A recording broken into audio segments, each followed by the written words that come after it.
Mësuesi u tregoi nxënësve një ngjarje mbi mbytjen e një anije në mes të detit. Në anije u thonin edhe një çift dhe nuk kishte mbetur veçse një mjet shpëtues, i cili shërbente vetëm për një person. Në ato qaste burri e të roqit të shoqen dhe u hodh vetë në mjetin e shpëtimit, duke e lënë të shoqen në anije të mbytej. Ndërkohë shoqja i thiri fort dhe i tha një fjali të vetme për të mbyllur më pas në fatin e saj tragjik. Në këtë çast, mësuesi e ndërpreu tregimin dhe u tha nxënësve: "Sipas jush, çfarë i tha gruaja të shoqit?"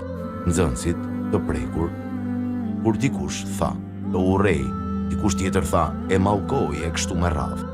Ndërkohë mësuesi vuri re një nxënës të zhytur në mendime. Ai kërkoi mendimin e këtij nxënësi, i cili pasi u mendua pak, tha: "Besoj se i ka thënë, kujdesu për fëmijën tonë." Vetë mësuesi edhe nxënësit u befasuan nga kjo përgjigje.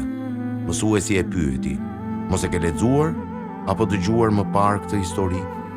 Nxënësi u përgjigj: "Jo, por këto fjalë ja tha nëna ime babait para se të mbyt syt, teksa dergjej në shtratin e vdekjes nga një sëmundje e rëndë." Mësuesi tha: "Përgjigjja jote është e saktë, djalosh." Anija u mbyt dhe burri u kthye në shtëpi, u kujdes dhe e rriti të bijën i vetëm. Shumë vite më pas, burri ndroi jetë dhe e bija i gjeti ditarët me sendeve të tij personale.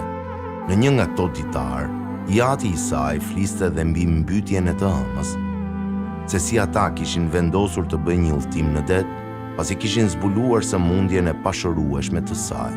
Në fund, ai shkruante: "Sa do doja që t'isha mbytur bashkë me ti me shoqe, edhe t'ishim bashkë edhe në thellësitë e detit. Por dashuria për vajzën tonë të vogël më bëri ta braktise dhe ta lë të prehet e qetë në fund të detit."